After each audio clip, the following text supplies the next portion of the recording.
골로새서 2장 6절에서 7절 말씀 붙들고 공동체 기도 제목과 예배를 준비하는 마음으로 함께 말씀 읽겠습니다. 그러므로 너희가 그리스도 예수를 주로 받았으니 그 안에서 행하되 그 안에 뿌리를 박으며 세움을 받아 교훈을 받은 대로 믿음에 굳게 서서 감사함을 넘치게 하라. 아멘. 요즘 여러분은 중심을 어디에 두고 계신가요? 또 이 예배 자리에 나오실 때 여러분의 중심은 어디에 있으셨나요? 그리고 수련회를 앞둔 우리의 마음과 여러분의 마음은 어디에 있으신가요? 우리의 중심이 하나님 안에서 세워지고 그 안에서 뿌리를 깊이 내려 풍성한 열매를 맺기를 소망합니다. 이 시간 그 마음을 가지고 함께 기도하겠습니다.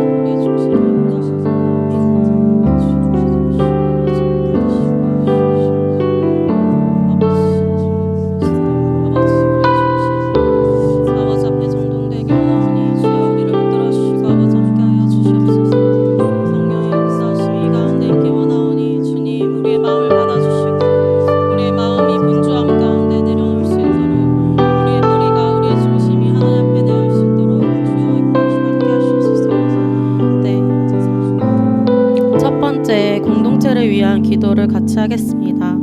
수련회를 앞두고 공동체가 말씀과 기도로 주님께 깊이 뿌리 내리게 하시고 모든 준비와 일정 가운데 하나님의 임재와 평안이 있도록, 두 번째로는 수련회에 참여하는 모든 이가 마음을 열어 짐과 분주함을 내려놓고 주님의 음성과 마음을 들을 준비가 될 수 있도록 우리 각자 자신과 공동체를 위해서, 수련회를 위해서 함께 기도하시겠습니다.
예배를 섬기는 이들을 위해 같이 기도하겠습니다.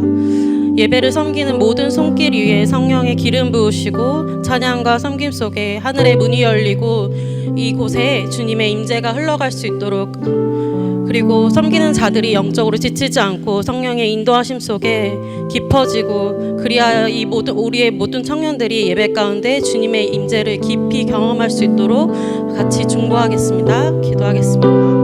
아버지 하나님, 아버지 이 예배를 온전히 받으시고 예배를 준비하시고 이루시는 주님을 고백합니다. 아버지 직접적으로 섬기는 그 섬김들 가운데, 찬양들 가운데 아버지 이들의 마음을 열어주시고 이들의 마음 가운데 성령이 깊이 임재하셔서 아버지 이들이 먼저 하나님의 예배 가운데 아버지 나아가게 하시고 아버지 이들의 찬양과 이들의 섬김 속에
오늘의 예배를 위해서 함께 기도하겠습니다. 주님과 깊은 연합의 예배가 되고 참 포도나무 대신 예수님께 붙어 있어 생명의 말씀과 성령의 능력이 공급받는 예배 되도록, 예배를 통해 우리의 삶의 기쁨과 사랑 그리고 변화의 열매가 맺히고 하나님의 영광이 드러나는 예배 될 수 있도록 예배를 위해서 함께 기도하겠습니다.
삶을 지나 이 시간 이 자리 가운데로 우리를 부르시니 감사합니다.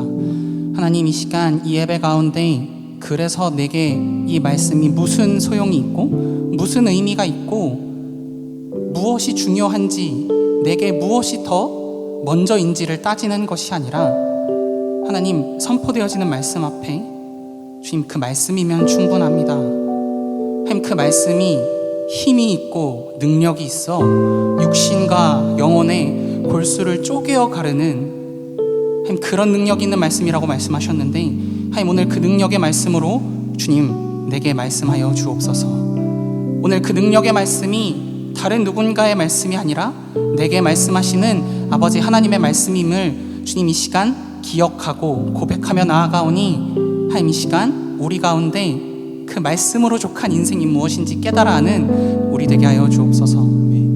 주님, 예배 가운데 오직 주의 이름만이 높임을 받으시오며 하나님의 능력과 하나님의 자비하심과 하나님의 완전하심만이 나타나는 예배 되기를 간절히 소원하오니 하나님, 우리의 모든 심령을, 하나님, 우리의 모든 생각을 주님 주장하여 주옵소서. 감사를 드리며 존귀하신 우리 구주 예수 그리스도 이름으로 기도드렸습니다. 아멘. 우리 계속해서 각자 자리에서 일어나셔서 사도신경 고백하시며 나아갑시다. 전능하사 천지를 만드신 하나님 아버지를 내가 믿사오며 그 외아들 우리 주 예수 그리스도를 믿사오니 이는 성령으로 잉태하사 동정녀 마리아에게 나시고 본디오 빌라도에게 고난을 받으사 십자가에 못 박혀 죽으시고 장사한 지 사흘 만에 죽은 자 가운데서 다시 살아나시며 하늘에 오르사 전능하신 하나님 우편에 앉아 계시다가 저리로서 산자와 죽은 자를 심판하러 오시리라. 성령을 믿사오며 거룩한 공회와 성도가 서로 교통하는 것과 죄를 사하여 주시는 것과 몸이 다시 사는 것과 영원히 사는 것을 믿사옵나이다. 아멘.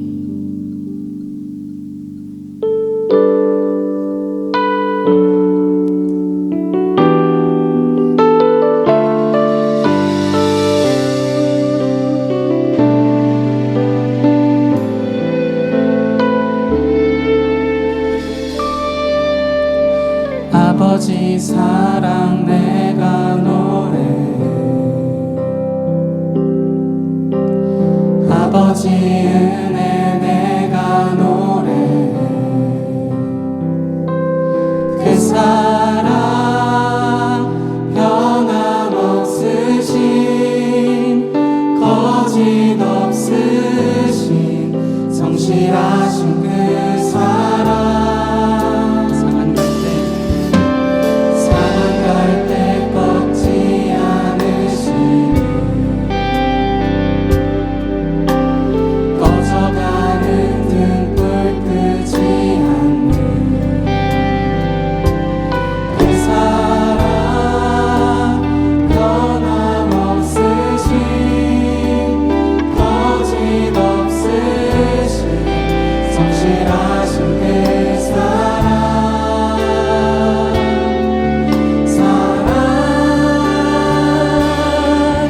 그 사랑 날 위해 죽으신 날 위해 다시 사신 예수 그리스도 다시 오실 그 사랑 죽음도 생명도 천사도 하늘의 어떤 권세도 끊을 수 없는 영원한 그 사랑 예수. 우리 한 번 더 처음부터 부르봅시다. 아버지 사랑 아버지 사랑 내가 노래해. 아버지 은혜 내가 노래해. 그 사랑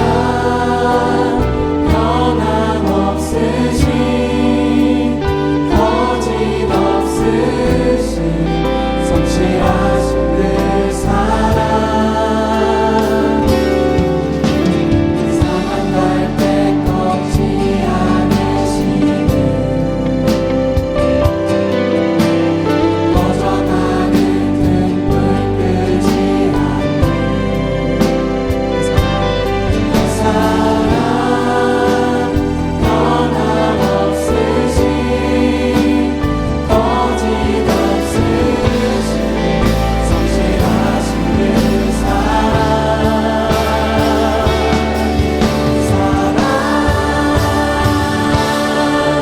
그 사랑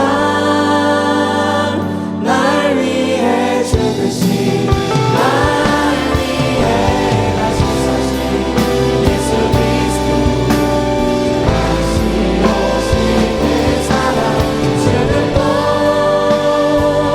생명도 천사도 하늘의 어떤 권세도 끊을 수 없는 영원한 그 사랑 예수. 그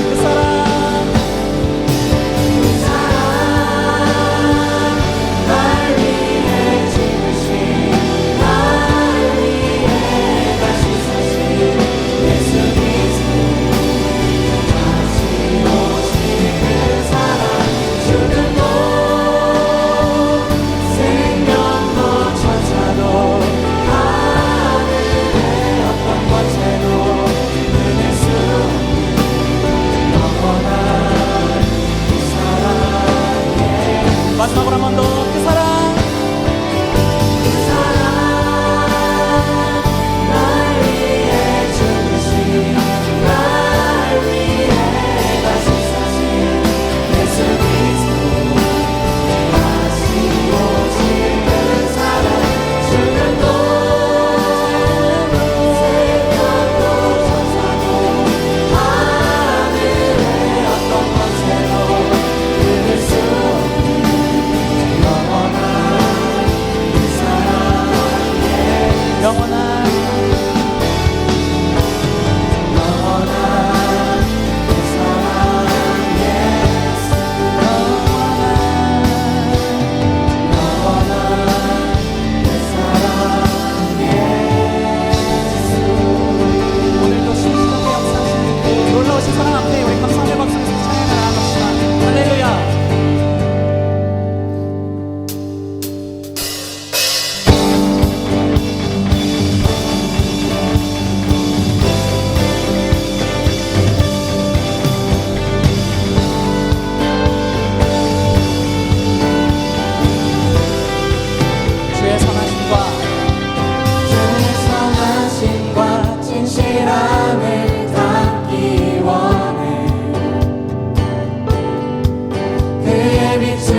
주의 영광이 우리 위에 임하였네.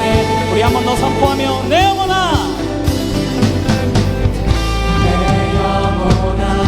일어나 주의 빛바라라. 주의 영광이 우리 위에 임하였네. 내 영혼아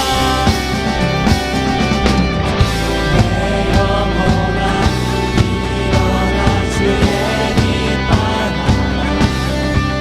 주의 영광이 우리 위에 임하였네. 주로 비추시네. 어둠이 드러나고 나를 숨은 어물에서 벗어나게 하시네. 빛으로 일어서네. 어둠이 밝혀지고 빛 대신 우리 주와 그 생명길 가네. 빛으로 비추시네. 어둠이 드러나고 나를 숨은 어물에서 벗어나게 하시네. 빛으로 일어서네. 어둠이 밝혀지고 빛 대신 우리 주와 그 생명길 가네.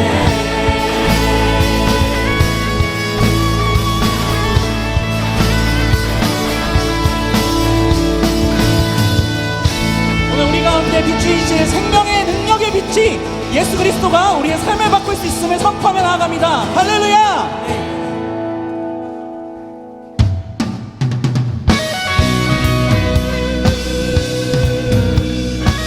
오늘 우리 가운데 찾아오신 참 평안 되신 주님을 우리 주님의 이름에 기쁨을 함께 고백하며 나아갑시다.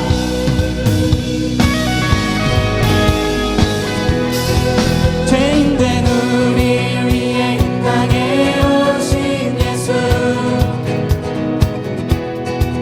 십자가에 달려 그 피로 내 죄 씻었네. 누구든지 그 이름 부르는 자들마다 믿음으로 우리 의인으로 칭하셨네. 생명을 주신 주 새롭게 하셨네. 자유를 주신 주 그 이름 찬양해.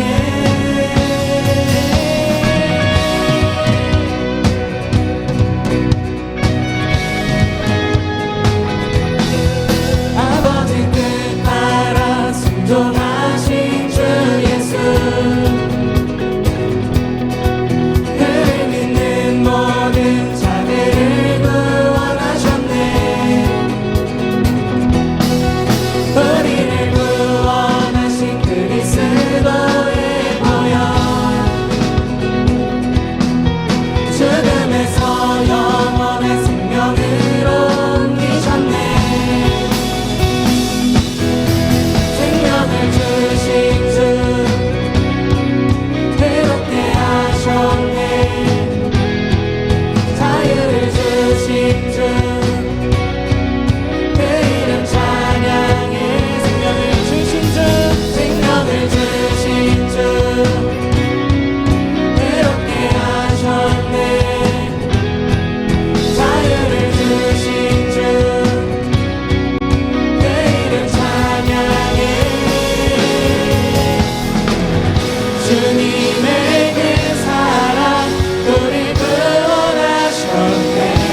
화평을 누리자 화평을 누리자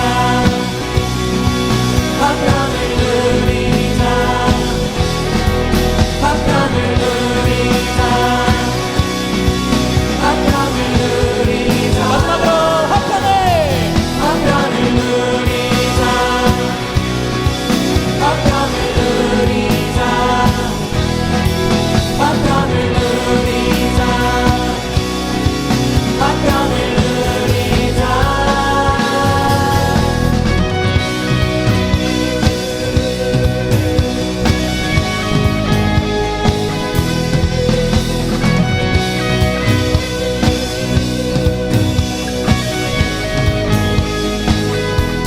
오늘 우리 가운데 참된 평안이요 생명 되신 예수 그리스도 주님 앞에 우리 감사함의 고백으로 함께 나아갑시다. 할렐루야.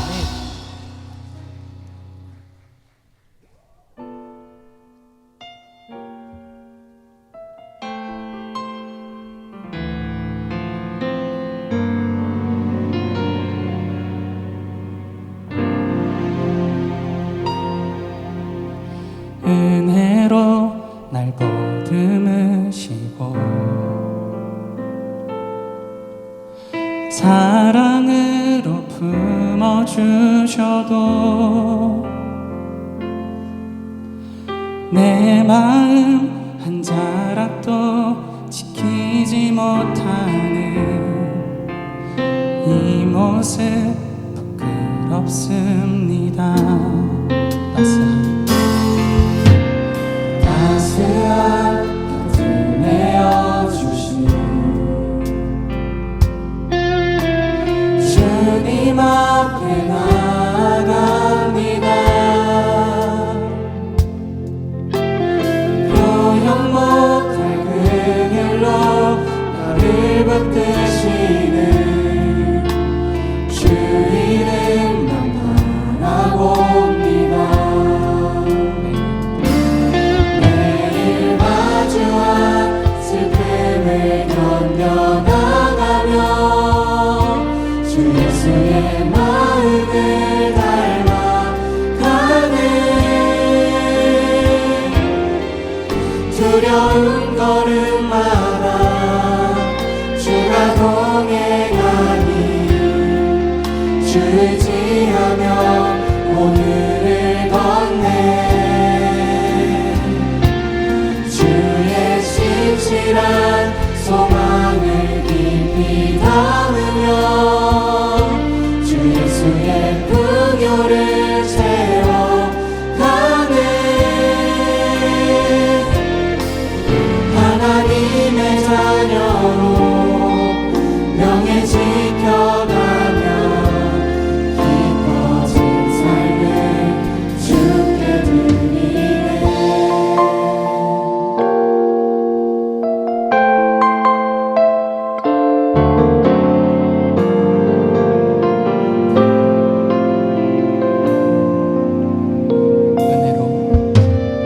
은혜로 날 보듬으시고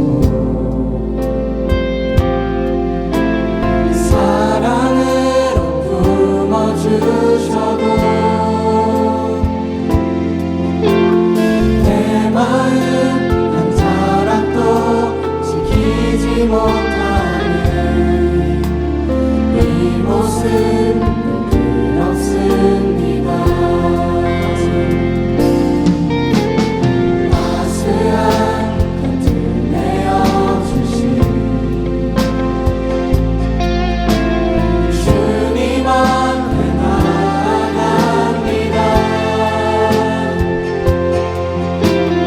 표현 못할 그늘로 나를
지켜가며 깊어진 삶을 주께 드리네.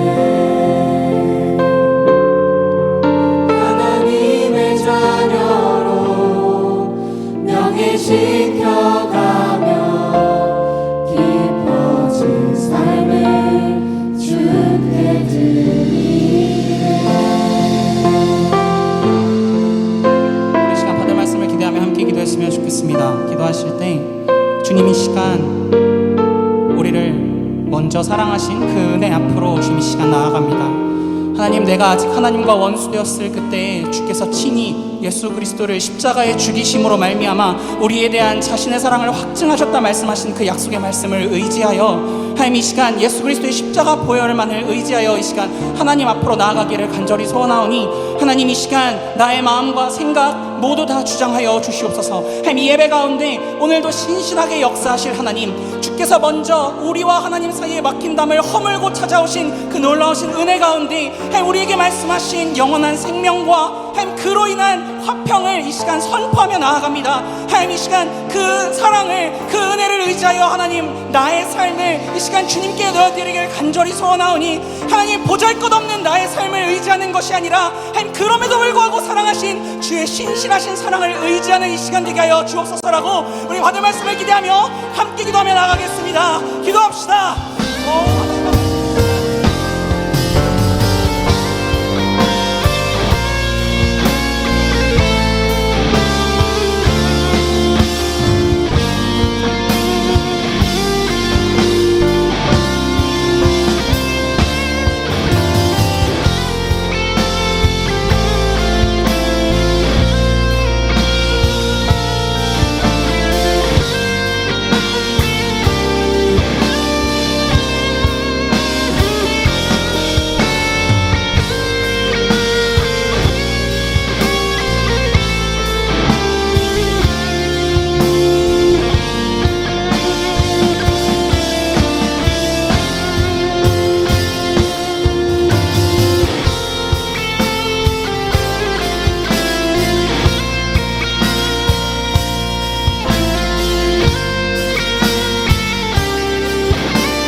사랑의 하나님, 오늘 하루도 복된 주일을 맞아 주님 앞에 나와 예배할 수 있는 기쁨을 허락하심에 감사드립니다. 무더위로 지치는 여름의 한가운데 있지만 이 더위 속에서도 때에 따라 비를 준비하시고 내리게 하시는 것처럼 메마르고 지친 우리의 삶 가운데 생명으로 찾아오신 주님을 찬양합니다. 하지만 주님, 우리는 여전히 연약하여 생명이신 주님보다 세상을 더 붙들곤 합니다. 주님의 제자가 되겠다고 하면서도 세상의 재물, 스펙, 직업, 안정, 쉼, 유익을 내려놓지 못합니다. 내 안에 가장 귀한 것이 주님을 아는 것이라 고백하면서도 주님을 위해 나의 작은 것 하나 희생하지 못합니다.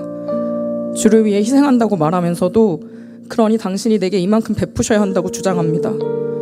당신은 우리를 위해 십자가에 죽기까지 모든 것을 내주셨는데 우리는 그런 당신과 또 한 번 거래를 시도합니다. 주님 이것만 해결해 주시면요, 주님 이것만 주께서 들어주시면요, 주님 이렇게만 해주시면 제가 주를 위해서 헌신하겠습니다.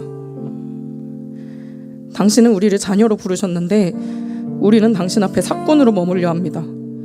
당신은 우리를 은혜의 자리에 초대하셨는데 우리는 수많은 책임을 말하며 구속된 자리에 머뭅니다. 주님, 그렇게 주님이 없는 우리의 삶은 오늘도 무력하고 흔들립니다.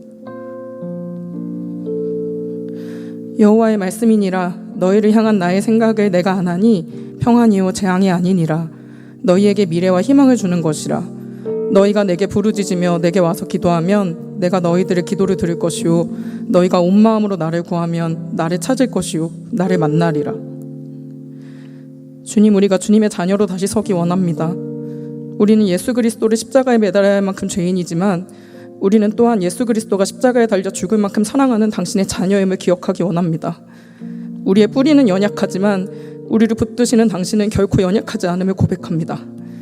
우리의 기도를 들으시고 우리를 부르신 주 앞에 기쁨으로 응답하는 우리의 삶이 될 수 있도록 주님 인도해 주세요. 청년부 여름연합 수련회를 앞두고 있습니다. 수련회를 통해 주님을 더 깊이 만나고 주님과의 관계가 회복되는 시간이 되기 원합니다. 매년 반복되는 익숙한 행사가 되지 않도록 주님 함께해 주세요. 3박 4일간에 함께하는 조원들의 다름을 인정하고 서로 섬기며 사랑으로 기도하는 주님 닮은 공동체가 되도록 빚어주세요. 상황과 환경이 열리지 않는 지체들의 기도를 들으시고 그들의 상황을 열어주시며 가장 선한 길로 인도해 주세요. 조장과 수서미들을 비롯한 수많은 섬김이들의 수고와 기도를 들으시는 주님, 그들이 수련회 가운데 소진되지 않고 주님의 사랑으로 채워지도록 처음부터 끝까지 그들과 동행해 주세요. 이제 말씀을 듣습니다. 단위에 세우신 박현호 목사님 가운데 함께 하셔서 선포하시는 말씀마다 주님의 영광만 드러나게 하시고 듣는 우리의 마음 가운데 하나님의 마음만 남을 수 있도록 주님 함께 해주세요. 이 모든 말씀 다시 오실 예수님의 이름으로 기도드립니다.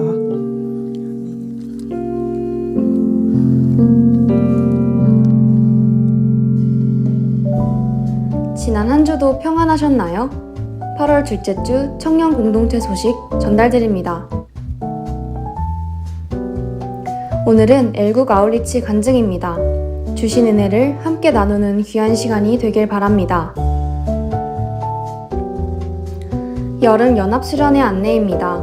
이번 수련회는 8월 13일부터 16일까지 원주 피노키오 수련원에서 진행됩니다. 회비 및 납부계좌 등 자세한 내용은 QR코드를 통해 확인하실 수 있습니다.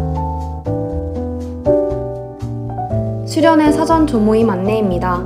금일 예배 후 5시부터 여름연합 수련회 사전 조모임을 진행합니다. 수련회 조 공개, 조별 활동이 준비되어 있으니 많은 참석 부탁드립니다. 또한 예배 후에도 수련회 신청이 가능하니 신청 직후 사전 조모임에 참석하셔도 됩니다. 미랄 청년일부 교사 모집 안내입니다. 20대 발달장애인 청년과 1대1 짝꿍이 되어 은혜 충만한 예배를 함께 드릴 교사를 모집합니다. 문의는 90또래 나마라 자매에게 해주세요.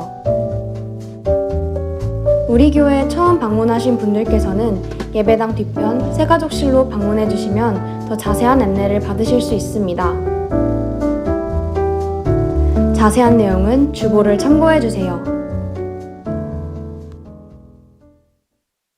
당연하죠. 사귐이라는 것은, 펠로우십은 그런 걸 만들어내는 거예요. 하나님은 그 완전한 교제 속에서 완전한 행복과 완전한 기쁨이 무한하게 흘러 넘치고 있었다는 거예요. 조나단 에드워즈는 말합니다. 이 흘러 넘치는 기쁨과 즐거움을 하나님은 어떤 존재하지 않는 존재를 만들어서 그들에게 주시기를 원하셨다. 너 수련회 등록했어? 아직 안 했다고? 직전에 해도 받아준다고? 야, 그럼 등록팀 얼마나 힘들겠어. 저녁 메뉴가 뭐냐고? 야식? 너 수련회 먹으러 가니? 말씀이 양식인데 뭐가 배고파. 그리고 너 수련회 때도 예배 중에 왔다 갔다 할 거야? 졸리다고? 견뎌야지, 참아야지. 수련회인데 수련을 해야지. 따라해. 정신이 육체를 지배한다. 알겠어? 알겠냐고. 잘할 수 있어 너. 너 화이팅 해. 바로 수련회 등록해. 알았지?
노래 성시영입니다.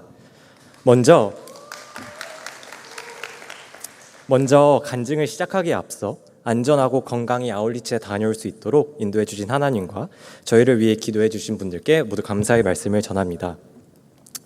저를 잘 아시는 분들은 많이들 아시겠지만 원래 저에게 아울리치, 특히 해외 아울리치라는 단어는 거리가 좀 많이 먼 단어였습니다.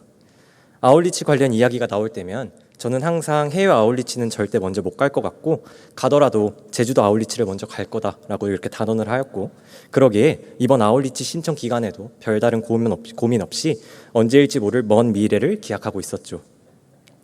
많은 분들이 아울리치를 갈지 말지 한참 고민을 하고 있을 때는 저는 마음도 없었고 저와는 별로 관련 없는 이야기라고 생각을 했었기에 조금의 관심도 두지 않았고, 심지어 어떤 지체가 저에게 아울리치에 갈 거냐고 물어보았을 때 단 1초의 고민도 하지 않고 응? 당연히 안 가지 라고 대답을 했던 기억이 납니다. 해외 아울리치의 기간이 너무 긴 것 같기도 하고 비용도 꽤 많이 들고 특히 규칙적으로 이어져 오는 일상이 깨지는 것을 좀 많이 싫어하는 저로서는 더더욱 많이 부담스러웠고, 이 시간을 나를 위해 사용한다면 조금이라도 더 발전할 수 있는 귀한 시간이 아닌가라는 생각으로 가득하였었기에 방학 기간 중에 아울리치는 저의 계획에 전혀 들어있지 않았었습니다. 그러나 역시 인생은 계획대로 되지 않더라고요. 몇몇 고민이 있었을 시기에 황제님과의 신방을 하였는데, 이때 황제님께서 이럴 때는 아울리치에 그냥 가야 한다는 계속해서 꼬심을 해주셨고, 평소 정말 친하고 좋아하는 지체들이 이미 아울리치에 많이 신청했다는 소식을 듣고 갈지 말지 한번 물어봤는데 다들 이런 좋은 기회가 어딨냐, 다 같이 함께 가자라고 말해주기도 하였고, 마침 하나님과의 관계도 많이 멀어진 시기인 것 같기도 해서 아울리치에 가기로 어느 정도의 마음의 결심을 하였습니다. 그러나 신청을 하였을 때는 이미 모집이 마감되어 있었습니다.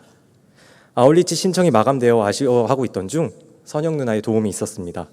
누나와 별 생각 없이 야구 이야기를 나누고 있었는데 아울리치 신청이 마감되어 아쉽다고 제가 그냥 별 생각 없이 말했는데, 뜻밖에도 누나가 정말 가고 싶냐고 물어보면서 담당자분께 한번 알아보고 도와주겠다고 하였고, 결국은 정말로 찐 막차를 타고서 애국팀에 합류하게 되었습니다.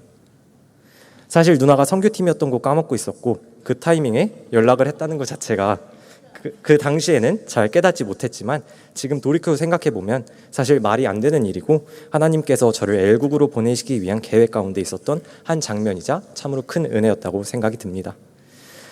이후 사역을 본격적으로 준비하는 과정이 시작되었고, 저희는 그래도 다른 팀들보다는 준비 기간이 넉넉했던 편이라서 어느 정도 여유 있는 마음을 가지고 사역 준비를 할 수 있었고, 팀원들 또한 각자의 바쁜 일정들 속에서도 열심히 준비에 임하였고, 이후 시간은 흘러 출국 날이 되었습니다. 그러나 출국 날쯤에 저에게는 걱정거리가 생겼습니다. 바로 라오스에 태풍이 북상했다는 소식이었죠. 사실 이 상황 가운데에서 비행기가 안전하게 잘 갈 수 있을지 걱정했을 법도 하지만 겁이라고는 하나도 없었던 저희 팀은 그런 걱정을 하기보다는 오히려 사역 기간 내내 엘국의 태풍으로 인한 비가 예보되어 있었기에 준비한 야외 사역을 하지 못할까 봐 걱정하였습니다. 이러한 날씨 속에서 저희는 참 감사하게도 심한 난기류 하나 없이 안전하게 엘국 땅 BND 안에 지역에 도착할 수 있었고, 저희의 첫 번째 사역인 V학교 사역을 시작하게 되었습니다. 이곳에서는 크게 음악 수업 진행, 게시판 꾸미기, 그리고 음악실 방음벽 공사를 진행하게 되었습니다. 사실 이 방음벽 공사는 애초에 계획에 없었던 일인데 기존에 예정되어 있던 사역이 갑자기 변경된 것이었습니다. 하지만 팀원들은 그 어떤 불평도 하지 않고 오히려 웃는 얼굴로 묵묵히 맡은 역할을 감당해 주었고, 그 모습을 보면서 참 감사했습니다. 저는 음악 수업을 담당하게 되었는데 평소에 학생들을 대상으로 계속해서 수업을 해왔기에 그동안 수업해오던 대로 하면 되겠지, 아이들 수업하는 거는 조금 더 쉬울 거야 하는 마음으로 제 능력을 믿으며 다소 자만을 하고 있었습니다. 그러나 저가 그려왔던 상황과는 너무나 다른 상황이었고, 그러기에 준비해간 대본도 하나도 의미가 없어지고 그래서 꽤 많이 당황을 했습니다. 아이들이 잘 받아줘서 어찌저찌 마무리를 잘하긴 했으나 그때 다시 한번 느꼈습니다. 많은 것은 내 힘으로 그리고 내가 계획한 대로 되는 것이 아니라는 것을, 내가 진짜 의지해야 할 것이 무엇인지 다시 한번 생각해 볼 수 있게 되었습니다. 이후 사역이 이어지던 중 쉬는 시간 중에 자연스럽게 엘국 한국어과 학생과 함께 할 수 있는 기회가 있었습니다. 이 가운데에서 하나님께서 참 좋은 장면을 선물해 주셨습니다. 그 짧은 시간에 함께 찬양을 부르고 짧게 간증을 나누게 되었는데 그 당시에는 조금 나쁘끄러웠던 감정이 앞섰었지만 지나고 나서 그때를 돌이켜보니 정말로 기억에 많이 남는 은혜로운 시간이었고, 아, 이게 다들 아울리치에 가는 이유구나 라는 생각을 하게 되었습니다. 사실 이때 느꼈던 은혜는 그날의 한 장면에만 머무르지 않았습니다. 이후 두 번째 사역인 현지 교회에서의 사역에서도 비슷한 느낌을 다시 한번 깊이 느낄 수 있었습니다. 사실 애국은 다들 아시다시피 기독교의 비율이 굉장히 적고 종교 활동을 하는 데 어느 정도 제한이 꽤 있는 국가입니다. 그러나 이러한 어려운 상황들 속에서조차 그 누구보다 뜨겁게 찬양하고 예배하고 스스로 먼저 간증하고 하나님만을 바라보는 현지 청년들의 모습을 보면서 정말 놀라워서 신선한 충격을 받았고, 이로 인해 저의 신앙 상태에 대해서 다시 한번 되돌아볼 수 있게 되었습니다. 또한 다른 언어와 환경 속에서도 저희가 하나님 한 분으로 이렇게 이어질 수 있다는 것이 참 신기하였고, 앞으로 하나님께서 이 땅을 복음의 땅으로 얼마나 크게 사용하실지가 참으로 기대가 되었습니다. 사실 이 중에서 못이라는 자매가 특히 기억에 남았습니다. 현지 교회 사역을 준비하면서 아울리치가 시작되기 전부터 못과 함께 미리 회의를 하였고 사역에 대한 이야기를 나누었고, 교회 사역이 시작되기 직전까지도 세부 사항을 함께 조율하고 준비하다 보니 자연스럽게 가까워지게 되었습니다. 기억에 남는 순간이 하나 있습니다. 기념사진을 찍을 때 못이 너무 바깥쪽에 서 있었기에 그냥 이 행사를 캐리했으니까 가운데 와서 사진 찍으셔야죠 라고 말했더니 그녀는 장난치면서 Jesus is the center 라고 대답했습니다. 저는 그 상황에서 그런 대답이 나올 줄은 정말 상상도 하지 못했고, 그 짧은 한마디에서 어느 상황에서도 하나님을 중심에 두는 못의 믿음이 참 인상 깊었고 큰 울림이 되었습니다. 그런데 사역이 끝난 후 못 자매의 가정에 충격적인 사건이 발생했다는 소식을 듣게 되었습니다. 자세한 내용은 개인적인 부분이라 생략하겠습니다. 네, 항상 밝고 믿음이 단단해 보이던 못이 큰 낙심에 빠지진 않을까 걱정되었고, 저 역시 이렇게 하나님만을 바라보는 사람에게 왜 이런 시련이 찾아오는지 잘 이해가 되지 않았습니다. 이후 저뿐만 아니라 저희 팀 모두 못의 가정이 회복되길, 하나님께서 붙들어 주시길 진심으로 함께 기도했습니다. 이후 못에게 조심스럽게 연락을 했는데 그녀는 오히려 상황이 조금씩 나아지고 있다고, 여러분의 기도가 정말로 큰 힘이 되었다고, 그러면서 이번 일을 통해 제 가족이 하나님을 만나게 해달라고, 그리고 이 상황을 통해서도 하나님께 어떻게 영광을 돌릴 수 있을지 함께 기도해달라고 오히려 그렇게 말해주었습니다. 만약에 저가 이런 상황에 처해 있었더라면 저는 이런 생각을 하기는커녕 바로 원망부터 하였을 텐데, 정말로 힘든 상황 속에서도 하나님을 원망하기보다 오히려 그분을 바라보며 나아가는 그녀의 고백은 큰 은혜였고, 아울리치를 통해 이렇게 믿음의 사람을 만날 수 있게 해주심에 하나님께 정말 감사했습니다. 이렇게 두 번째 사역을 마치고 마지막 사역을 남겨두고 있을 때 저희에게 한 가지 변수가 생겼습니다.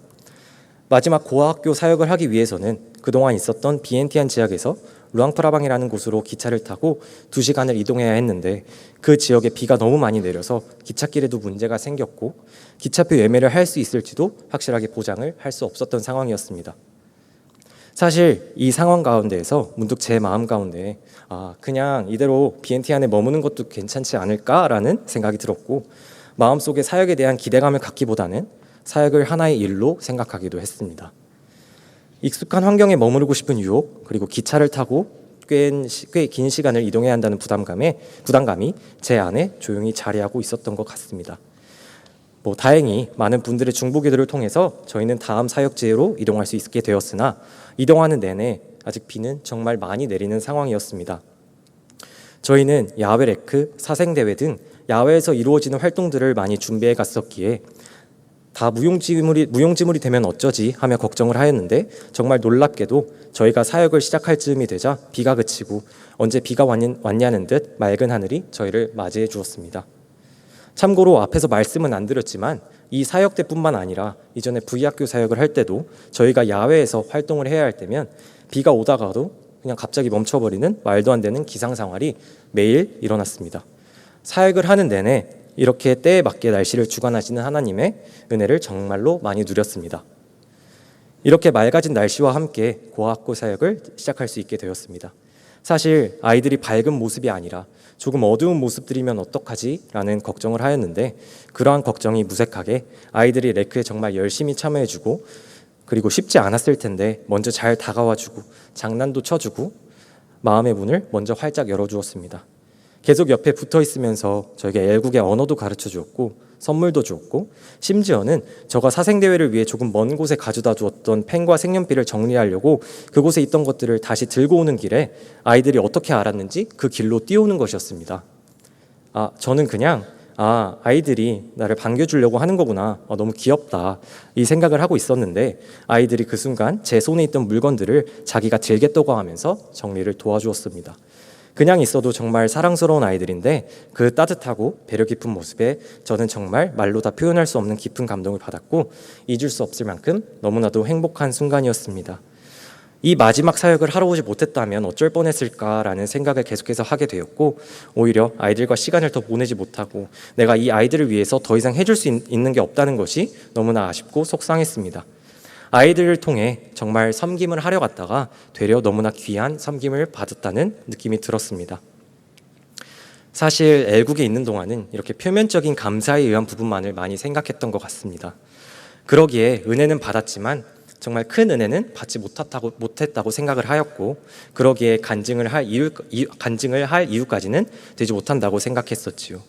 그래서 황전님께서 간증 제의를 하셨을 때 저는 고민하지 않고 안 하겠다고 하였습니다. 그러나 한국에 돌아와서 금철 예배를 드리고 기도하면서 다시 한번 돌이켜보니 하나님께서 제게 뭔가 뜻을 하나 주신 것 같았습니다. 마지막 사역은 사실 기대조차 하지 않았고 그냥 비안티안 지역에서 편안하게 아울리치를 마무리하고 싶다는 마음이 제 안에 있었는데 그런데 지금 돌아보면 만약 제 생각대로 그렇게 끝났다면은 저는 이 고아학교에서 누렸던 그 많은 은혜들과 순수한 사랑들을 전혀 경험하지 못한 채 한국으로 돌아왔을 것입니다. 이처럼 하나님은 제가 생각하지 못했던 자리에서 제가 계획하지 않았던 방식으로 일하셨습니다. 특히 해외 아울리치를 절대 가지 않겠다고 단언했던 저를 이 간증의 자리에 세우신 것을 보면은 제 뜻대로 하려는 저에게 제 뜻이 아닌 하나님의 뜻이 이루어질 때 얼마나 큰 은혜가 부어지는지를 다시 한번 깨달을 수 있게 되었습니다. 평소에도 저는 하나님의 계획에 온전히 맡기기보다 제 뜻대로 하려 하고 제 계획대로 되지 않으면 뭔가 원망하다가 시간이 한참 지난 후에야 그런 뜻이 있었구나 라고 하는 일을 계속해서 반복했었습니다. 이번 아울리치를 통해서도 이러한 것을 또 잊고 살고 있었던 저에게 하나님은 다시 한번 이러한 깨달음을 경험시켜 주셨습니다. 그러면서 뭔가 저에게 간증을 하라고 마음을 주신 것 같았고 저만이 이 은혜를 알고 있는 것이 아니라 이러한 은혜들을 꼭 다 같이 나누라고 하신 것만 같았습니다. 그래서 이 간증의 자리에 서게 된 것이고요. 그렇게 하나님의 뜻 안에서 일하심을 경험하며 이번 아울리치는 제게 깨달음과 회복의 시간이 되었습니다. 이 모든 과정을 통해 일하신 하나님께 감사드리며 간증을 마무리하겠습니다. 들어주셔서 감사합니다.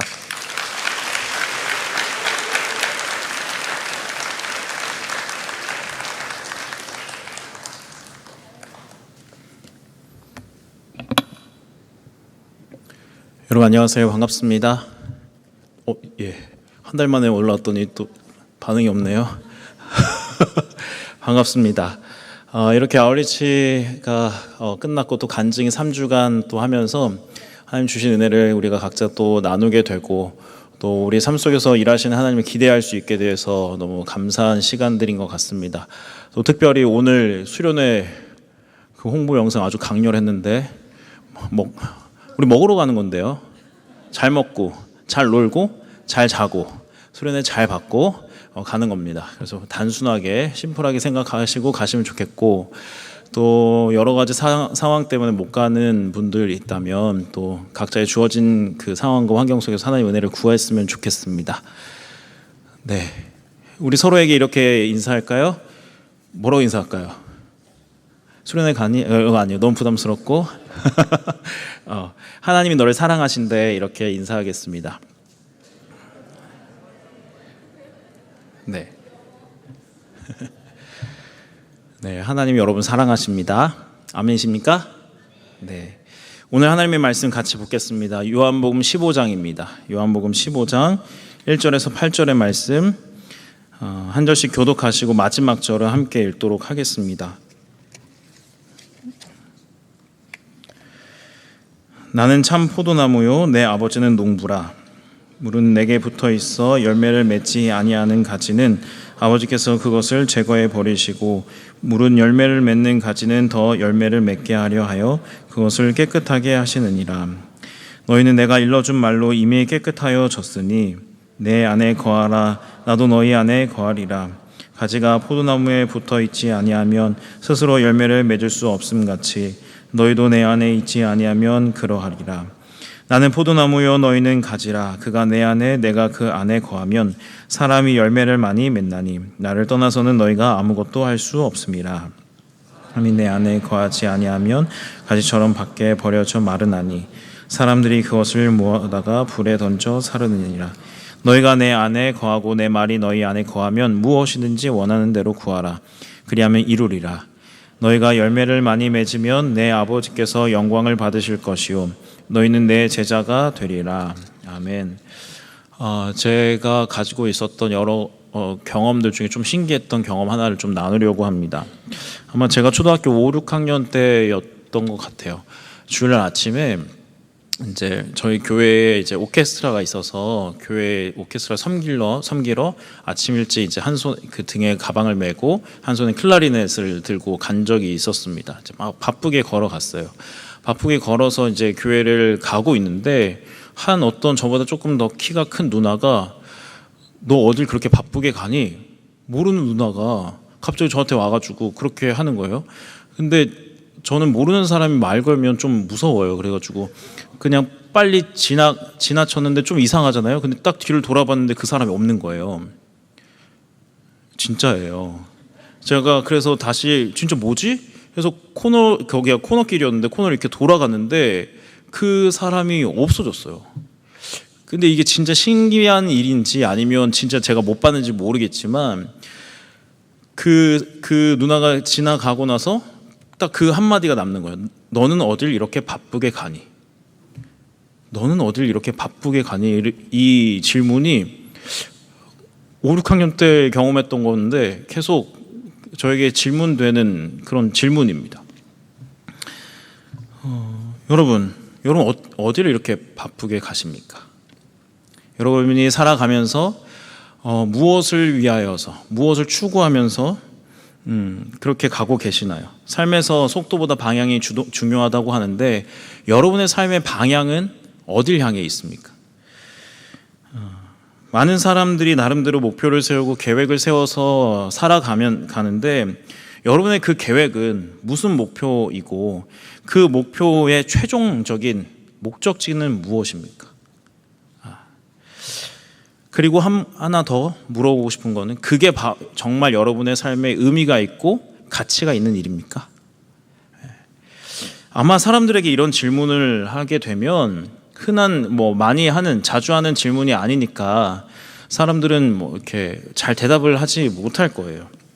나는 어디로 가고 있는지, 내 삶의 의미는 무엇이고 내 삶의 가치는 무엇인지, 그게 뭘까? 내 마음에 쏙 들고 내 마음에 들고 하는 것들이 나의 삶의 의미고 내 삶의 가치일까를 생각해 보면 사실은 짧게 아주 잠깐은 나에게 그렇게 내 마음에 드는 것들이 내 삶에 의미를 주고 가치를 주긴 하지만 그런 것들이 나에게 영원한 그리고 중요한 내 삶을 정말 바꿀 만한 의미와 가치가 아닌 것들을 우리가 알게 됩니다. 마치 그냥 썩어져가는 냄새나는 것들이 시간이 지나면 냄새나는 것들처럼 바뀌는 것을 알게 돼요. 그래서 많은 사람들은 이제 세상 사람들이 어떻게 살아가는지, 특별히 이 세상에서 성공한 사람들이 어떻게 사는지 보면서 이게 의미가 있나 보다, 이게 가치가 있나 보다 하면서 살아가게 됩니다. 그래서 그냥 열심히 살아가는 거예요. 그리고 그런 성공한 사람들이 계획을 세워가고 이런저런 것들을 해나가니까 나도 그렇게 살아가야 되겠다라는 것을 가지고 그냥 살아가는 것이죠. 우리가 다 모든 사람들이, 이 세상 사람들이, 외국인이든 한국 사람이든 어리든 나이가 들든 간에 모든 사람들이 나름대로 의미와 가치를 추구하면서도 그 의미가 정말 내가 추구하는 의미가 맞는 건지, 그 가치가 정말 진짜 가치가 있는 건지, 그거에 대한 어떤 확실함은 사실은 없습니다. 많은 성공한 사람들이, 이 세상을 리드하는 사람들이 그렇게 사니까 내가 그 사람들을 보고 그것이 의미가 있고 그것이 가치가 있구나라고 여길 뿐이죠. 그래서 열심히 살든 자기 고집대로 살든 누군가를 따라가면서 살든 사람들은 불안하기 마련입니다. 내가 지금 하는 게 보장되지 않으니까, 내가 지금 이 선택과 이 결정이 정말 나의 삶 속에 정말 의미가 있고 가치가 있는가? 나는 그렇게 믿고 가고 있는데 이게 정말 맞는가라는 보장이 없으니까 사람들은 나름대로 불안하게 살아가고 어떻게 보면 공허하게 살아가죠. 우린 그리스도인들입니다. 뭔가 다른 점이 있을 텐데 여러분은 무엇을 위해 살아가세요? 그리스도인으로서, 예수 그리스도의 제자로서 여러분 무엇을 추구하고 여러분의 삶의 방향은 무엇입니까? 아마 우리는 입 바른 소리로 하나님의 나라를 위하여 살아간다고 이야기할 거예요. 우리는 하나님을 위하여 살아간다고 얘기할 거예요. 정말 그렇습니까? 그게 뭔데요? 여러분, 하나님의 나라를 위하여 살아가는 게 뭐예요? 하나님의 이름을 위해서 살아가는 게 뭡니까? 하나님의 영광을 위하여 살아가는 것이 무엇이에요? 우리는 말은 되게 잘하는데 그게 뭔지를 몰라요. 삶으로 그걸 살아내고 그걸 구체적으로 내 삶 속에서 만들어가야 하는데 그냥 그걸 하나의 구호처럼 하나님의 영광을 위하여 하지, 이 얘기할 때 언제 얘기하는지 아세요? 내 영광을 위하여서 뭔가 할 때 그 얘기를 해요. 그게 뭔지는 모르지만 이게 아닌 건 아니까 자꾸 그 얘기를 하면서 하나님의 영광, 나의 영광을 위해서 하지 말아야 돼, 이것만 얘기한다고요. 반대쪽만 얘기한다는 거죠. 우리는 잘 모릅니다. 우리는 늘 사랑, 하나님의 나라, 그의 거룩, 뭐 통치 이런 걸 얘기하면서도 사실 여러분의 삶을 한번 돌아보세요. 아주 작은 것 하나를 내어주지 못하잖아요. 자존심 하나를 내려놓지 못하잖아요. 그럼 오늘 예배 속에서 불편한 게 있으셨죠? 자막은 왜 그렇게 늦게 나와? 죄송해요. 깔려고 얘기하는 게 아니에요. 그렇잖아요. 오늘 처음 하는 찬양인데 왜 늦게 나왔을까? 오늘 왜 영상에 또 결혼 소식이 왜, 옛날 결혼식이 왜 나와? 그거 불편하죠. 불편한 것까지만. 예배를 드리는데 가사가 안 나올 수도 있죠. 영상에 실수가 있을 수도 있죠. 찬양팀이 내가 보기에는 좀 부족해 보일 수도 있죠. 그게 뭐가 중요해요? 우린 그 자존심, 그거 하나, 내 자존심 불편한 그거 하나 예배 시간에 이기지 못하고 그냥 불편하고 이 예배에 집중하지 못하잖아요. 하나님이 예배를 여기서 받으시는데 물론 잘해야 되겠죠. 여기 선 사람들은, 준비한 사람들 잘 준비해야 되겠죠. 하지만 예배를 드리는 입장에서 살아계신 하나님이 그 앞에 있다면 가사가 안 난다고 해서 여러분 찬양 안 하시겠어요? 여기 나온다고 해서 찌푸리시겠어요? 하나님이 여러분의 얼굴을 보고 있다면? 그런데 우리는 그거 하나, 자존심, 그리고 뭐 하나 내가 내 마음에 거슬리는 거 하나를 포기하지 못하고 불편하게 생각하잖아요. 그러면서 하나님 나라가 어디 있어요? 그러면서 무슨 거룩이에요? 무슨 사랑이에요? 그거 하나 넘어가지 못하는데. 제가 한 달 만에 올라와서 너무 제가 뭐라고 하는 것 같아서 죄송해요. 우리는 어쩌면 구원이라는 것을 잘못 생각하는 것일 수도 있습니다. 단순히 죽어서 천국 간다. 그분이 나를 사랑하시니까 나의 인생을 책임지신다. 이 정도로만 생각하고 그냥 내 사후의 일들이 다 보장되어 있어. 거기까지만 생각하고 마는 거죠. 그런 구원의 이해는 기독교뿐만이 아니라 다른 종교도 다 마찬가지입니다. 불교도 그런 구원을 이야기해요. 이슬람도 그런 구원을 이야기합니다. 모든 종교가 다 그 구원을 이야기해요. 그러나 기독교의 구원은 죽어서 천국 간다가 아니에요. 죽어서 천국 간다는 그 구원의 그 진리 안에 아주 일부분입니다. 기독교가 말하는 구원은 그 한 사람의 존재를 회복시키셔서 오늘 우리가 찬양했던 것처럼 하나님의 형상으로 예수 그리스도를 닮아가는 제자로 만들어가는 것이 구원이에요. 구원은 다른 겁니다. 우리의 존재를 바꾸고 우리의 삶을 바꾸고 우리의 통치를 바꾸어서 다른 삶을 살아가게 만들고 다른 통치를 받게 하고 결국 예수 그리스도를 닮아가게 하여서 이 세상 가운데 예수 그리스도의 빛과 그 이름을 드러내게 하는 것이 구원의 전체예요. 그냥 우리가 죽어서 천국 간다, 이 구원은 아주 작은 거예요. 이 구원의 이해가 작으니까 우리는 삶의 문제 속에서, 어려움 속에서, 그리고 우리가 의미를 찾지 못하고 가치를 찾지 못한 이 공허함 속에서 그냥 내버린 내동댕이 친 것처럼 살아가요. 어디로 가야 될지 모르겠고 무엇을 해야 될지 모르겠고 이게 맞는지 저게 맞는지 모르죠. 그러면서 좀 살아봤다고 지금 나보다 어린 사람들이 너 지금 그렇게 살면 안 돼. 너 이렇게 하면 안 돼. 충고하고 하죠. 물론 그건 다 필요한 일일 수도 있습니다. 그러나 오늘 나에게 주어진 이 시간은 내가 헤쳐나가야 되는 거잖아요. 무엇이 의미 있는지 가치 있는지 내가 알지 못하잖아요. 좌충우돌하고 어디로 가야 될지 모르는, 그야말로 진짜 공허하고 상실감이 넘치는 그런 인생을 우리가 살아갑니다. 특별히 이 시대가 더 그런 것 같아요. 이 한국 사회에서 청년으로 살아간다는 거, 뭔가 붙잡고 싶은데 붙잡힐 것만 같은데 붙잡을 수 있을 것 같은데 붙잡히지 않는, 이만큼 준비했고 저렇게 준비했는데 그게 아닌, 그래서 도대체 인생은 뭘까? 어떻게 살아가야 될까? 고민할 수밖에 없는 게 우리가 지금 살고 있는 현실이 아닐까, 그런 생각을 합니다. 오늘 우리가 함께 본 말씀은 우리가 너무 잘 아는 예수님의 포도나무 이야기입니다. 이 말씀은 우리와 비슷한 상황에 놓여 있는 제자들에게 주신 말씀인데요. 오늘 이 말씀이 오늘 우리에게 삶의 방향을 제시해 주시고 또 어떻게 살아가야 될지 우리에게 힘과 은혜를 주시는 시간이 됐으면 좋겠습니다. 성경을 이렇게 보면 참 나무 이야기를 굉장히 좋아하는 것 같아요. 구약에서도 나무, 선악과부터 시작해가지고 그 마지막까지 이 나무에 대해서 너무 이야기를 많이 하는데, 이 나무를 통해서 이 한 사람의 그리고 그 시대의 영적인 상태를 진단합니다. 또 오늘 본문은 이 나무를 통해서 하나님이 어떤 분이신지, 예수님이 어떤 분인지, 그리고 우리가 어떤 사람들인지를 이야기를 해요. 그리고 하나님과 예수님과 하나님의 백성이 어떤 사람들인지 이야기하면서 우리가 어떻게 살아가야 되는지 이야기를 이제 얘기 시작하는 것이죠. 우리가 잘 아는 것처럼 하나님은 이 포도 농장의 농부이시고 예수님은 포도나무이고 우린 그 나무의 가지라고 예수님은 이야기하고 있습니다.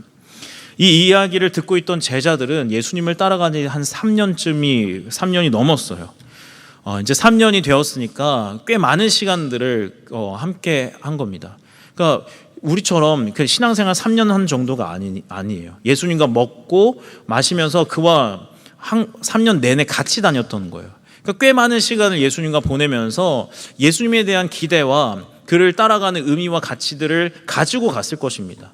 예수님과 함께하면 이 세상 가운데서 내가 조금 더 힘있고 능력 있게 살아갈 수 있어. 이 이스라엘이라는 사회 속에서 내가 성공한 지위를 가질 수 있을 거야라는 것들을 기대하고 거기에 가치와 의미를 두면서 살아갔을 거예요. 그러면서 3년을 따라갔을 겁니다. 그런데 예수님께서는 나 이제 떠날 거야 라고 얘기하신단 말이에요.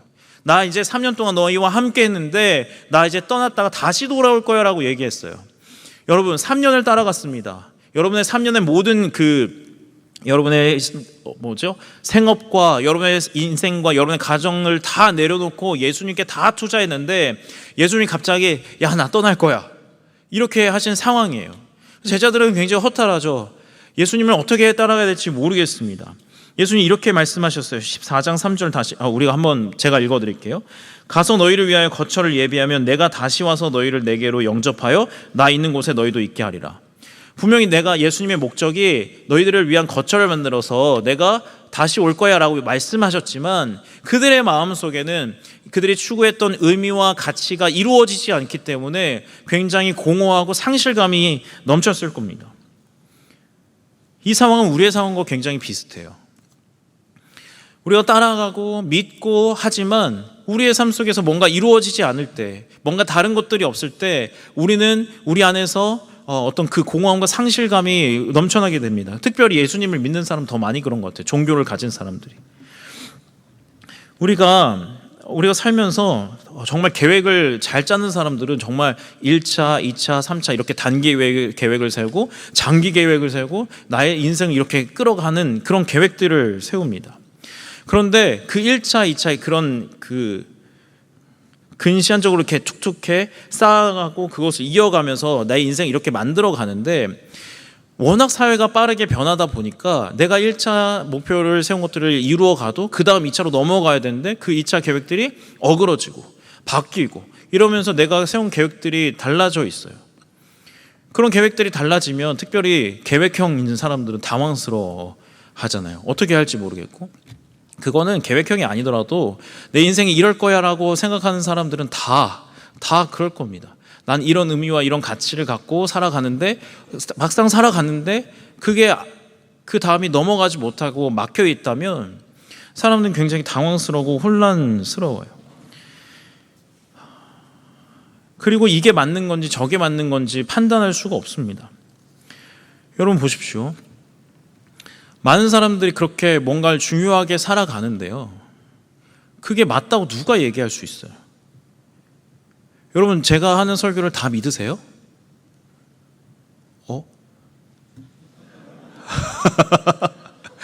다 믿으시면 안 되죠.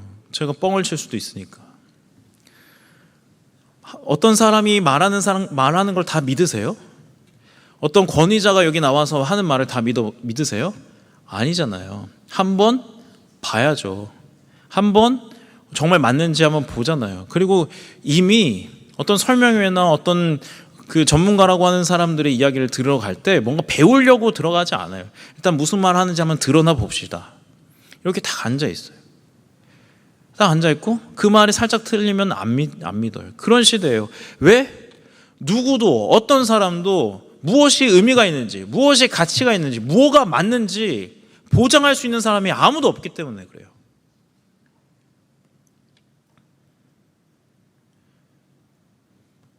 이 고민을 해결할 수 있는 방법들은 여러 가지가 있습니다.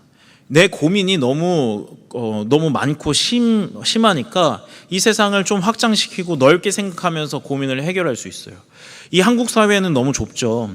내가 겪고 있는 문제와 여러 가지 의미가 무엇인지 알지 못할 때는 이 세상을 확장시켜서 내 활동 범위를 더 늘려보면 그 고민 나름대로 해결해 볼 수 있습니다. 여기 한국이 다 답은 아니잖아요. 제가 중등부 애들 담당할 때, 야, 한국만이 기회가 아니야. 대학교 잘 안 가도 돼. 미국 가면 되고 외국 가면 돼. 좀 확장시켜서 생각해 볼 수는 있죠. 물론 제가 보장할 수 있는 건 아닙니다. 너가 영어를 잘해야 되고 학교를 잘 선택해야 돼. 이런 게 있겠지만 어쨌든 조금 확장시켜 보면 이 문제를 좀 해결할 수는 있죠. 그 의미와 가치를 나름대로 찾아볼 수는 있습니다. 근데 이게 결코 정말 그렇게 살면 의미가 있고 가치가 있는 삶이다라고 보장할 수는 없죠. 그래서 사람들은 다시 자신의 내면 깊은 곳으로 쭉 들어갑니다. 내가 내면에 무엇을 원하는지, 정말 내가 원하는 게 뭐고 내가 필요한 게 뭔지 깊이 들어가요. 그래서 자신의 내면 속에 깊이 명상하고 깊이 들어가면서 자신의 길을 막 찾습니다. 그런데 어디까지 들어갈까요? 어디까지 내면에 들어가야 내가 정말 추구하는 의미와 가치가 무엇인지 확실하게 붙잡을 수 있을까요? 붙잡을 수가 없죠. 그게 가능했다면 다들 자신의 신념을 가지고 살아갈 거예요. 그러니까 이것을 자신이 갖고 있는 세상을 확장시켜도, 그리고 이 세상을 다시 자신의 내면 깊이 들여봐도 뭔가 우리의 인생을 확실하게 붙잡을 만한, 흔들리고 공용하고 상실감 넘치는 이 인생을 붙잡을 만한 어떤 힘은 나의 내면에도 없고 이 세상에도 사실은 없다는 거죠. 여러분, 자신의 내면을 계속 보면 결국 남는 건 내가 하고 싶은 거예요. 내가 하고 싶은 게 나에게 의미를 주고 내가 하고 싶은 게 내 인생에 가치를 주죠. 근데 문제는 여기예요. 좋다 이거예요. 그런데 이 세상을 살아가면서 나 혼자 사는 게 아니잖아요. 내가 하고 싶은 게 얘랑 부딪힌다니까요. 저 사람이랑 부딪힌다니까요. 그럼 그때는 어떻게 하실 거예요? 저 사람의 의미와 저 사람의 나의 의미가 다르고 저 사람의 가치와 나의 가치가 달라서 충돌할 때 어떻게 할 거냐는 거예요. 싸워야 될까요? 아니면 그냥 싸워야 되는 건 아닌 건 알잖아요. 그러면 양보해요? 이게 나의 의미와 나의 가치인데? 우리는 이렇게도 못하고 저렇게도 못하는 그래서 뭘 붙잡을 수도 없고 뭘 결정할 수도 없는 그런 애매하고 뭐랄까요? 힘없는 인생이 됩니다. 결국 이렇게 무엇이 가치가 있는지, 무엇이 의미가 있는지, 무엇이 나의 삶의 방향인지 결정하지 못하는 그러한 나의 내면과 나의 인생에 뭐만 남냐면 그냥 그렇게 흔들리고 불안해하고 뭔가 결정하지 못하는 상실감 넘치고 공허한 내 자신만 남아요. 나 자신만. 나라는 존재만 남는다고요. 이러한 사람의 모습을 한 학자는 창세기 1장 창조의 기사를 빌려서 이렇게 말했습니다. 여러분 한번 들어보세요. 태초에 하나님이 땅을 창조하시고 자신의 우주적 고독 속에서 땅을 내려다 보셨다. 그리고 말씀하셨다. 우리가 진흙으로 생물을 만들어서 그 흙이 우리의 행한 일을 보게 하자. 그리고 하나님은 현재 활동하는 모든 생물을 창조하셨다. 인간도 그 가운데 하나였다. 사람 진흙만이 말할 수 있었다. 사람 진흙이 앉아서 주위를 돌아보며 이야기할 때 하나님도 굽어보셨다. 사람은 눈을 깜빡이며 공손히 여쭈었다. 하나님, 이 모든 것의 목적이 무엇입니까? 이 사람이 이제 물어본 거예요, 하나님이. 하나님이 이렇게 대답하셨어요.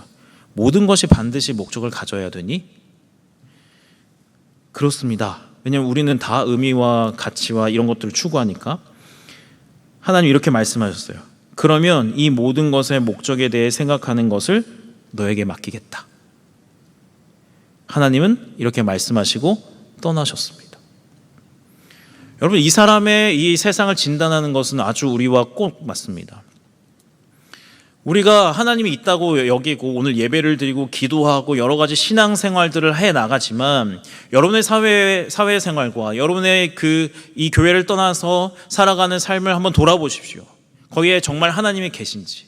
나는 하나님을 신경 쓰고는 있지만 하나님 도와달라고는 이야기하고 있지만 하나님 정말 이 세상을 다스리시고 선과 악을 정말 심판하시고 하고 계시는지, 하나님 내 인생 속에서 역사하시고 나에게 응답을 주시고 말씀하고 계시는지 이야기한다면 오늘 이것처럼 하나님은 나에게 목적을 정하는 것을 맡겨버리시고 아예 떠나버리신 것 같을 때가 너무 많아요. 그리고 이게 맞는지 저게 맞는지 결정해 주지 못하니까 내 삶은 계속 흔들리고 불안하고 두려울 수밖에 없는 것이죠. 이것은, 이 글은 기독교의 사람들을 지적하고 비판한 게 아니에요. 현대 생활에 현대 사람들의 삶을 이야기하는 겁니다. 무엇이 문제냐? 우리의 삶 속에 공허함과 상실감이 찾아오는데 이 문제의 근본적인 원인은 무엇이냐? 우리가 의미를 찾지 못하고 우리가 방향을 찾지 못해서가 아니라 내 인생 속에 하나님을 인정하지 않기 때문이다라고 얘기하는 거예요. 그럼 하나님을 인정하십니까? 하나님을 누구로 인정하세요? 내가 선택하고 내가 무언가 결정하고 내가 생각하고 하는 이 모든 것 위에 계신 하나님으로 우리가 생각하시고 그렇게 여기시나요? 아니면 하나님을 단순한 지혜로, 하나님을 단순한 능력으로, 이렇게 얘기하면 좀 불경하지만 따까리로, 문제를 해결해 주는 도우미로 그렇게 여기진 않습니까? 아니면 그냥 우리가 죄를 지을 때 죄책감을 해결해 주는 그냥 사랑 많은 곰돌이 같은 그런 하나님을 여기진 않으세요? 그런 하나님은 우리의 인생을 붙잡을 수가 없죠.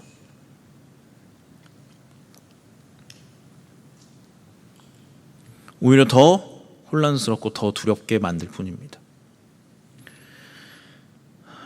결국 남는 건 아무것도 결정하지 못하고 내가 원하는 대로 살아가겠다, 욕망대로 살아가겠다 하는 거예요. 여러분 어떠세요? 여러분 오늘 스스로 여러분의 삶에 한번 질문을 한번 던져보십시오. 2025년 1월부터 7월까지 여러분 어떤 마음과 어떤 감정으로 살아가고 있는가? 내 삶에 내 마음속에 가장 많이 일어났던 감정 무엇이었나? 하루를 마감하고 한 달을 마감하고 이 상반기를 마무리하면서 내 마음속에 들었던 감정 무엇이었나?